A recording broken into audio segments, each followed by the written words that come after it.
Hello friends, मैं welcome करता हूं आपका अपने यूट्यूब चैनल पर। और आज हम फर्दर कुछ नए क्वेश्चंस करने जा रहे हैं ट्रिग्नोमेट्री के, जो काफ़ी इम्पोर्टेंट है। मैंने पिछले वीडियो में कुछ क्वेश्चंस करवा दिए हैं, और उनसे पहले जो आई वीडियोस थी उसमें मैंने कॉन्सेप्ट्स बताए थे ट्रिग्नोमेट्री के। अगर जो आप चाहते हैं कि आपको बिल्कुल ईजी वे में समझ में आए, तो आप उन कॉन्सेप्ट्स को एक बार ज़रूर देख लेना। चलिए हम डिस्कस करते हैं हमारा क्वेश्चन नंबर 1। तो क्वेश्चन नंबर 1, दिस इज, क्योंकि मैंने पहले 10 क्वेश्चंस करवा रखे हैं, तो ये क्वेश्चन नंबर 11 है। ठीक है। एक ट्राइंगल है A B C, angle C 90 degree है, A B is equal to C है, B C is equal to A है, C A equal to B है। तो हमें वैल्यू निकालनी है cosec B minus cos A की। तो कोशिश करिए इसे करने की खुद। चलो मैं इसका सॉल्यूशन करवाता हूँ। तो सॉल्यूशन है इसका, ट्राइंगल है ए बी सी, ठीक है, और ए बी सी में एंगल सी है 90 डिग्री। ठीक है। तो इसका मतलब ए और बी कहीं भी हो सकते हैं, यहाँ दोनों में दोनों तरफ से कहीं भी हो सकते हैं। ठीक है। तो ए बी कितनी दे रखी है वैल्यू, सी दे रखी है, B C is equal to कितना दे रखा है, ए दे रखा है, और ए सी कितना दे रखा है हमारा, बी। ठीक है। हमें कोसैक बी निकालना है। अब हम कोसैक इस तरफ से देखेंगे, कोसैक बी की वैल्यू क्या होगी, सी अपॉन बी। ठीक है। माइनस कॉस ए करना है। कॉस ए होता है बेस अपॉन में हाइपोटेनियस। कॉस ए की तरफ से, मतलब ए की तरफ से देखेंगे तो बेस होगा बी, तो ये होगा बेस अपॉन हाइपोटेनियस हमारा सी है। तो क्या होगा, एलसीएम ले लीजिए, B C, C square minus B square. ठीक है। अब आपको पता है C square minus B square is equal to है ए स्क्वायर, हमारे पाइथागोरस थ्योरम के अनुसार। ठीक है, अपॉन बी सी। ये हमारा आंसर आ गया, यही हमारा आंसर है। चलिए मूव ऑन करते हैं हमारे नेक्स्ट क्वेश्चन की तरफ। तो ये है हमारा क्वेश्चन नंबर 12। इसमें हमें दे रखा है एक्स बराबर A sine theta minus B cos theta, Y is equal to A cos theta plus B sine theta. तो हमें बताना है अल्टीमेट सॉल्यूशन, अल्टीमेट रिलेशन क्या है इनके बारे में। तो भाई अल्टीमेट रिलेशन ये होता है, मैंने आपको थ्योरम बता रखी है पहले ही बेसिक कॉन्सेप्ट्स में। जब भी फॉर्मेट ऐसा हो, एक्स बराबर A sine theta minus B cos theta हो, और साइन चेंज करके और इनके जो कोएफिशिएंट्स है चेंज कर दिए हों, और आपस में साइन भी बदल दिए गए हों, तो उस केस में डायरेक्ट हमारा सॉल्यूशन आ जाता है x square plus y square is equal to a square plus B square. यही है हमारा अल्टीमेट रिलेशन। ठीक है। नंबर भी आ जाए तब भी आपका सॉल्यूशन यही रहेगा। ठीक है। तो चलिए मूव ऑन करते हैं हमारे नेक्स्ट क्वेश्चन की तरफ। तो ये है हमारा क्वेश्चन नंबर 13। इसमें दिया हुआ है sine theta plus cos theta upon sine theta minus cos theta is equal to 5 upon 4। Then we have to find the tan square theta plus 1 upon tan square theta minus 1। So for finding out the solution of this particular question, we have to use the componendo dividendo concept। तो देखो भाई, componendo dividendo समझा देता हूँ। componendo dividendo कहता है कि जब भी कोई न्यूमरेटर हो और डिनोमिनेटर हो, और कोई भी यहाँ पे कांस्टेंट 1 कांस्टेंट 2 या कुछ भी दे रखा हो, तो कॉम्पोनेंडो रूल कहता है कि आप क्या करो, न्यूमरेटर में से में डिनोमिनेटर ऐड करो, और न्यूमरेटर में से ही डिनोमिनेटर घटा दो। सेम आपको यहाँ पर भी अप्लाई करना पड़ेगा, C1 प्लस C2 करना पड़ेगा, और C1 माइनस C2 करना पड़ेगा। न्यूमरेटर में से डिनोमिनेटर को जोड़ना पड़ेगा, और उसमें से ही इसे अपॉन में घटाना पड़ेगा। ठीक है। तो ये कॉन्सेप्ट था। और जब भी ये आपको इस तरीके का कुछ भी फॉर्मेट कभी भी मिले ना, तो आप जरूर कॉम्पोनेंडो डिविडेंडो हमेशा लगा देना वहाँ पर, तो आपका सॉल्यूशन विद इन सेकेंड्स निकल कर आ जाएगा। चलो तो देखिए सॉल्यूशन देखते हैं, इसका मेन सॉल्यूशन कैसे होगा। तो इसका मेन सॉल्यूशन होगा कि कॉम्पोनेंडो डिविडेंडो लगा दें। जब हम sign theta plus cos theta में से नीचे वाली पूरी टर्म घटाएंगे ना, तो 2 साइन थीटा आ जाएगा ऊपर। ठीक है। और sign theta plus cos theta में से जब नीचे वाली टर्म घटाएंगे, तो ये 2 कोस थीटा आ जाएगा। जब भाई कॉम्पोनेंडो डिविडेंडो इधर लगाया है, तो इधर भी लगाना पड़ेगा। 5 और 4 9, 5 में से 4 गया 1, क्लियर है। 2 से 2 कट जाएगा। टेन थीटा हमारा आ गया सीधा 9। तो हमें निकालना क्या है, ten square theta plus 1, that is 9 का स्क्वायर 81 प्लस 1 82 बट्टे टेन स्क्वायर थीटा माइनस 1, 9 ने 81 माइनस 1 80। तो इसे 2 से भाग करो, 41 बट्टे 40 आपका आंसर। चलिए मूव ऑन करते हैं हमारे नेक्स्ट क्वेश्चन की तरफ। तो ये है हमारा क्वेश्चन नंबर 14। तो क्वेश्चन नंबर 14 कहता है X is equal to A plus A sine alpha cos beta, Y is equal to B bracket में 1 plus sine alpha cos beta, और Z is equal to C into cos alpha. हमें value निकालनी है X minus A upon A का whole square plus Y minus B upon B whole square plus Z upon C whole square. तो आप इस question को करने की कोशिश करिए। तो देखिए इसका सॉल्यूशन कैसे होना है। अब आप एक बात बताओ, यहाँ पे x माइनस ए अपॉन ए दिख रहा है। अब ये बताओ इस x में से यहाँ a इस साइड से इस तरफ जाएगा तो माइनस हो जाएगा, तो x माइनस ए हो जाएगा। फिर ये a जो मल्टीप्लाई में ये अपॉन में आएगा, तो हमारा x माइनस ए अपॉन ए कितना आया भाई, हमारा आ गया ये साइन अल्फ़ा कॉस बीटा। उसी तरह से ये y minus B upon b कैसे आएगा, ये b अंदर जाके मल्टीप्लाई होगा तो ये b हो जाएगा, प्लस फिर ये b साइन अल्फ़ा कोस साइन बीटा के साथ भी मल्टीप्लाई होगा तो ये मल्टीप्लाई में आ जाएगा। उसी तरह से जब हम इसे सॉल्व करेंगे तो ये हो जाएगा y माइनस बी अपॉन में b, और इसकी वैल्यू कितनी आ जाएगी हमारी, साइन अल्फ़ा साइन बीटा। इसी तरीके से देखो ये c है, ये z के अपॉन में जाएगा तो ये हो जाएगा z अपॉन c, ये हो जाएगा कॉस अल्फ़ा के बराबर। अब जो जो कह रहा है वैसे वैसे कर लो।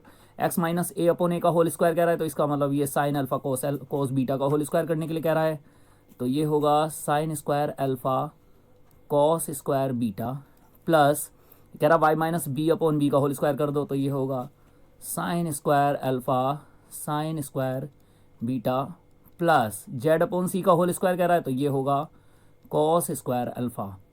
अब एक बात बताओ, यहाँ साइन स्क्वायर अल्फ़ा दिख रहा है, यहाँ भी साइन स्क्वायर अल्फ़ा दिख रहा है, तो मैं साइन स्क्वायर अल्फ़ा को कॉमन ले लूँगा।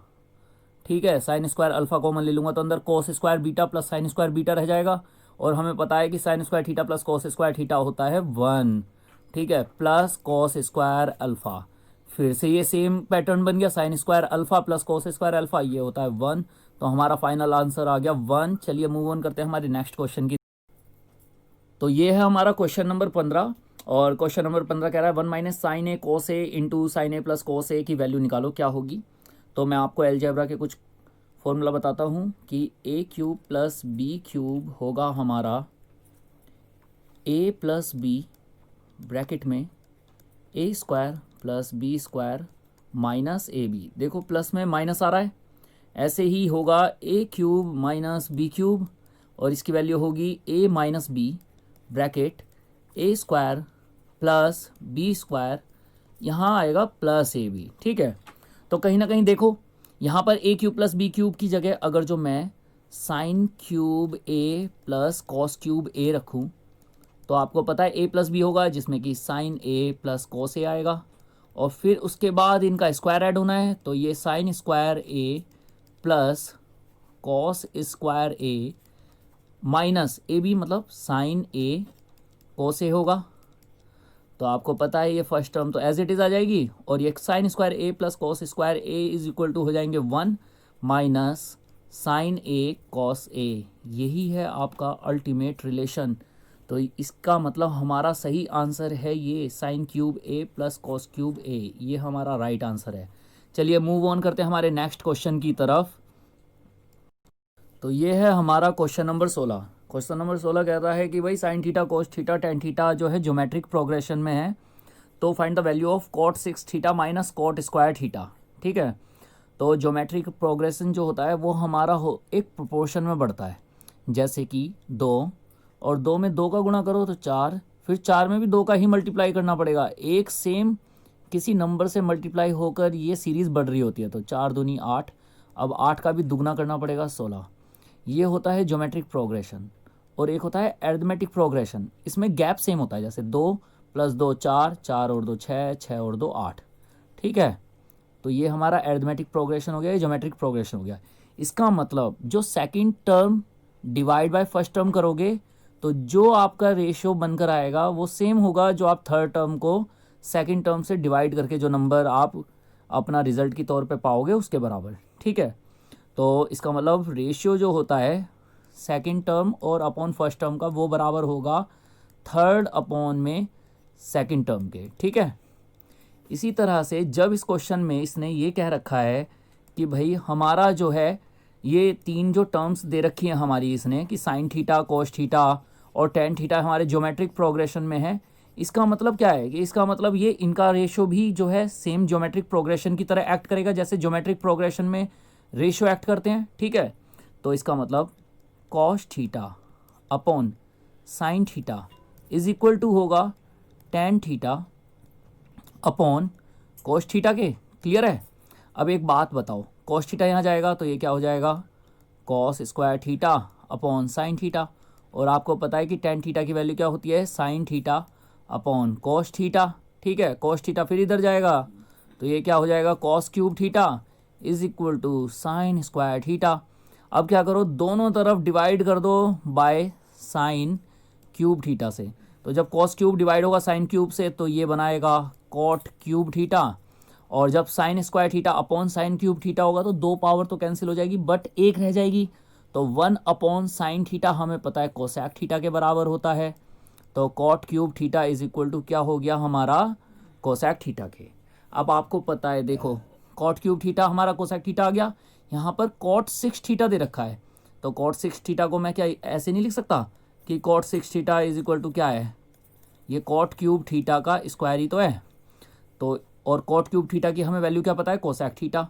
तो ये क्या हो गया, सीधा सीधा हमारा ये नहीं हो गया, cosec square theta minus cot square theta.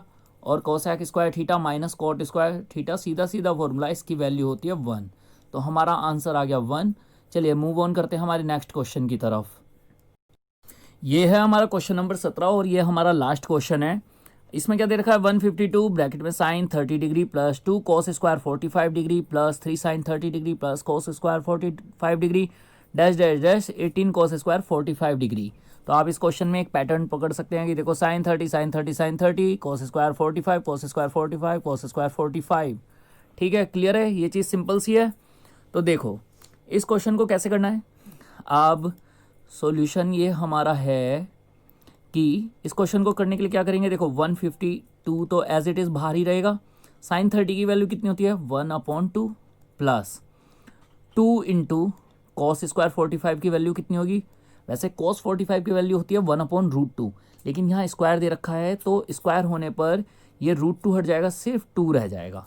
Plus फिर 3 इंटू 1/2 फिर से आ जाएगा, फिर ऐसी ये प्रोसेस चलती रहेगी और एंड में 18 इंटू 1/2 आ जाएगा। क्लियर है।